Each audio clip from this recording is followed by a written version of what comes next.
எண்ணமெல்லாம் சிறகடிக்கும், எண்களெல்லாம் வழி கொடுக்கும், எந்நாளும் ராஜமுகம், எளியோரின் ஏறுமுகம். எந்த நிலை வந்தாலும் வந்த நிலை மாறாத நமது Rajanilai. Rajanilai TV, channel of astrology.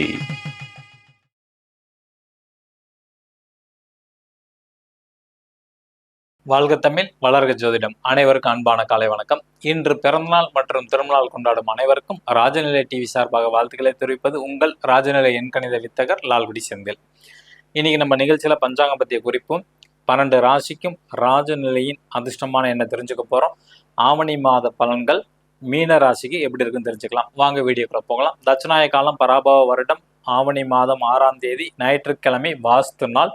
வாஸ்து பூஜை போடக்கூடிய அற்புதமான நாள் 23/8/2026 சுபமுகூர்த்தம். நல்ல நேரம் காலை 7:45 மணி முதல் 8:45 மணி வரை, மதியம் 3:15 மணி முதல் 4:15 மணி வரை, கௌரி நல்ல நேரம் காலை 10:45 மணி முதல் 11:45 மணி வரை, மதியம் 1:30 மணி முதல் 2:30 மணி வரை, ராகு காலம் 4:30 மணி முதல் 6 மணி வரை, குளிகை நேரம் மதியம் 3 மணி முதல் 4:30 மணி வரை, யமகண்டம் மதியம் 12 மணி முதல் 1:30 மணி வரை, சூலம் மேற்கு திசை சூலம், கொஞ்சம் வெள்ளம் சாப்பிட்டுட்டு போங்க.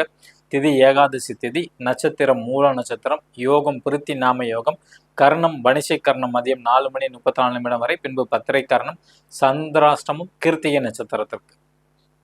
கிரக நிலவரம்: மிதுன ராசியில் செவ்வாய் பகவான், கடக ராசியில் குரு பகவான், சிம்ம ராசியில் சூரிய பகவான், புதன் பகவான் மற்றும் கேது பகவான், கன்னி ராசியில் சுக்கிர பகவான், தனுசு ராசியில் சந்திர பகவான், மீன ராசியில் சனி பகவான், கும்ப ராசியில் ராகு பகவான். புதுசாக பார்க்கக்கூடிய நண்பர்கள் இந்த மாதிரி ஒரு பர்மனன்ட் மார்க்கர் வாங்கிங்க. நம்ம ராஜநிலையின் அதிர்ஷ்டமான எண்ணெய் உங்கள் ராசி அல்லது லக்னத்துக்கு சொல்லக்கூடிய எண்ணெய் மணிக்கட்டில் இருந்து எழுதுங்க. எழுதும்போது உங்களோட கோரிக்கை எதுவாக இருந்தாலும் சரி மனதில் நினச்சிக்கிட்டு எழுதுங்க. 100 நாளில் நிச்சயமாக நடக்கும். ஓகேங்களா? ஒன்று ராசிக்கு எழுதலாம் அல்லது லக்னத்துக்கு எழுதுக்கலாம். ஓகேங்களா? திருமணம் நடக்கணும், குழந்தை பாக்கியம் வேணும், வேலையில் மாற்றம் வேணும், வெளிநாடு போகணும், கொடுத்த பணம் வேணும், அது மாதிரி விவசாயம் நல்லா செழிக்கணும், எதாக இருந்தாலும் சரி. ஓகேங்களா? அரசு ஆதரவு எதாக இருந்தாலும் சரி நீங்கள் நினச்சிட்டு எழுதுனீங்கன்னா நிச்சயமாக நடக்கும். காலைல பிரம்ம முகூர்த்தத்தில் எழுதுனா ரொம்ப சிறப்பு. அல்லது 6:2, 6:4, 6:6, 6:8, 6:20, 6:26, 6:33, 6:42, 6:51 இந்த நேரங்களில் எழுதுனா நிச்சயமாக வெற்றி வாய்ப்பு சீக்கிரமாக கிடைக்கும். மேச ராசி அல்லது மேச லக்னத்தில் பிறந்தவர்கள் அதிர்ஷ்டமான எண் இன்று 51, ரிஷபராசி அல்லது ரிஷப லக்னத்தில் பிறந்தவர்கள் இன்று பயன்படுத்த வேண்டிய அதிர்ஷ்டமான எண் 54, மிதுன ராசி அல்லது மிதுன லக்னத்தில் பிறந்த நண்பர்கள் இன்று பயன்படுத்த வேண்டிய அதிர்ஷ்டமான எண் 72, கடகராசி அல்லது கடக லக்னத்தில் பிறந்தவர்கள் இன்று பயன்படுத்த வேண்டிய அதிர்ஷ்டமான எண் 68, சிம்ம ராசி அல்லது சிம்ம லக்னத்தில் பிறந்தவர்கள் இன்று பயன்படுத்த வேண்டிய அதிர்ஷ்டமான எண் 87, கன்னி ராசி அல்லது கன்னி லக்னத்தில் பிறந்தவர்கள்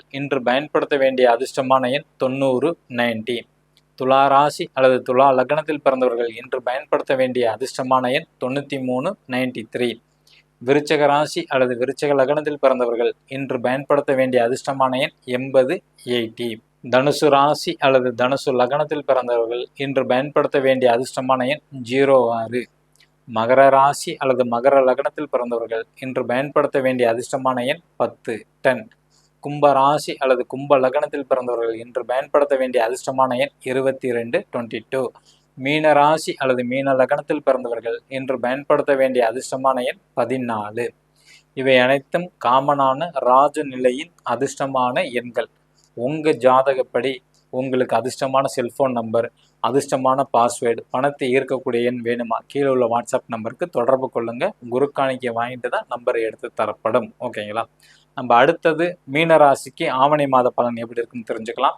ராசிநாதன குரு 5ஆம் இடத்துல உச்சம் பெற்றிருக்கார். 5ஆம் இடத்துல. ஓகேங்களா? ஒரு வருஷத்துக்கு உங்களுக்கு நல்ல பலன் தான் நம்ம எடுத்துக்கலாம். ஓகேங்களா? எல்லா விதமான அதிர்ஷ்டமும் உங்களுக்கு கிடைக்கக்கூடிய காலங்கள் உண்மையாக தான் இருக்கணும். ஏன்னா சனி பகவான் இருக்கிறார் உங்கள் ராசியில்.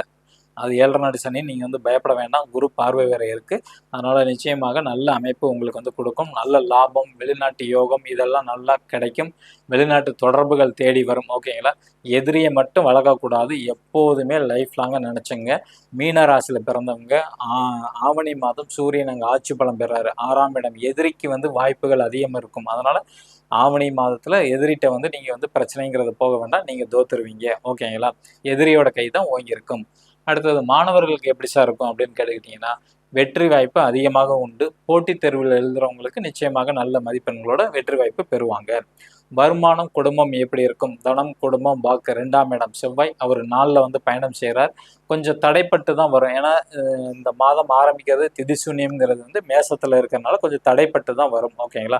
மாற்றங்கள் வந்து கண்டிப்பாக வந்து உண்டு.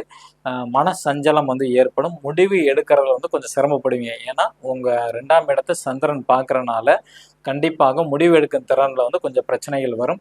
எம்எல்எம் கான்செப்டுக்குள்ளார போயிடாதீங்க. நஷ்டம் தான் ஏற்படும். ஓகேங்களா? குடும்பம் பொறுத்த வரைக்கும் நல்லா இருக்கும். ஓகே.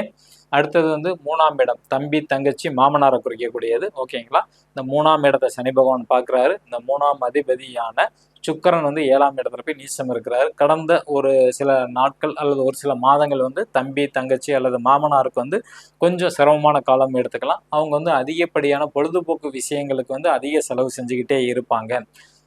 பேச்சு மட்டும் டக்குன்னு கோவம் வரும். நீங்க வந்து கேட்டீங்கன்னு வச்சுக்கோங்க, ஏன் சினிமாக்கு போற? காசு சேர்த்து வைக்கலாம்னா கோவப்படுவாங்க. உங்க மனசு புண்படுற மாரி பேசுவாங்க. அந்த மாரி அமைப்பு தான் இருக்கு. ஒரு 40, 45 நாளைக்கு அப்படிதான் இருக்கும். ஓகேங்களா? வீடு, வாகனம் வாங்கக்கூடிய யோகம் வந்து உண்டு. இல்ல அதுல வந்து அதிகப்படியான செலவு செய்வாங்க. அதனால கூட உங்களுக்கு அவங்களுக்கு கருத்து வேறுபாடு வரலாம். அடுத்தது 4ஆம் இடம் தாய். ஓகேங்களா? அங்க செவ்வாய் பகவான் இருக்கிறாங்க. அந்த அதிபதி புதன் 5ல வந்து பயணம் செய்றாரு. ஓகே. அந்த இடத்த கேதுவும் பார்க்குறாங்க. ஓகேங்களா? உங்க தாய்க்கு வந்து கொஞ்சம் கோபங்கள் வரும். செவ்வாய் அங்க இருக்கிறனால சரியாக வருமானம் சம்பாதிக்க முடியலையே அப்படிங்கிற ஒரு ஏக்கத்துல வந்து பார்த்தீங்கன்னா கோவப்படுவாங்க எல்லாத்தையுமே. ஓகேங்களா? அதே மாதிரி தூக்கம்ங்கிறது சரியா வராது அவங்கள பொறுத்த வரைக்கும். கனவுகள் அதிகமாக வந்துகிட்டே இருக்கும். ஆனா வந்து எந்த ஒரு செயலும் நம்ம குடும்பத்துக்கு நம்மளால எந்த ஒரு முயற்சியும் பண்ண முடியலைங்கிற ஒரு வேதனையில எல்லாருமே கோவப்படுவாங்க உங்களோட தாய். வீடு வாங்கணும் அமையுமா அப்படின்னு கேட்டிங்கன்னா, கனரக வாகனம் வந்து வாங்கலாம். லக்ஸுரியான கார்கள் வந்து வாங்கவே கூடாது. சொகுசு வாகனம் வந்து வாங்க வேண்டாம். ஓகேங்களா? வாங்கக்கூடாது. அடுத்தது குழந்தை எப்படி இருக்கும்? மீன ராசியில பிறந்தவங்களோட குழந்தைக்கு வந்து பார்த்துக்கிட்டிங்கன்னா, அதிகப்படியான பாக்கியம் அவங்களுக்கு வந்து நிச்சயமாக கிடைக்கும். ஓகேங்களா? ஏன்னா உங்களோட குழந்தைக்கு அவங்களே வந்து 9ஆம் அதிபதியே குரு பகவான் வரனால அதிகப்படியான ஆசைகள், குழந்தைகளோட கனவுகள் எல்லாமே நிறைவேறும். ஆரோக்கியத்துல மட்டும் கொஞ்சம் கவனமா இருந்தா போதுமானது. அல்லது தன்னோட ஆரோக்கியத்துக்காண்டி அதிக செலவு செய்வாங்க. படிப்புல கொஞ்சம் மந்தத்தன்மை ஏற்படும். படிப்புல இடமாற்றம். இப்ப 10th +1 +2னா இடம் மாறி இருக்கலாம். ஓகேங்களா? குழந்தை பாக்கியம் உண்டா? புதுசா திருமணம் ஆனவங்களுக்கு அப்படின்னா கொஞ்சம் தாமதமான அமைப்பு தான் மீன ராசியில பிறந்தவங்களுக்கு. ஆனா நிச்சயமாக கிடைக்கும். அரசியல் இருக்கவங்களுக்கு வெற்றி வாய்ப்பு அதிகம் உண்டு. மீன ராசியில பிறந்தவங்க அரசியல்ல வந்து இப்ப நல்ல ஒரு ஏறுமுகம் தான் அப்படின்னு நம்ம சொல்லலாம். நாளைக்கு இந்த மீன ராசிக்கான தொடர்ச்சியை வந்து பார்க்கலாம். நம்பிக்கை உள்ளவர்களுக்கு நட்சத்திரங்களும் நவகிரகங்களும் வழிகாட்டும் என்று கூறி விடை பெற்றுக் கொள்கிறேன். மீண்டும் நாளை சந்திப்போம். நன்றி, வணக்கம், வாழ்க வளத்துடன்.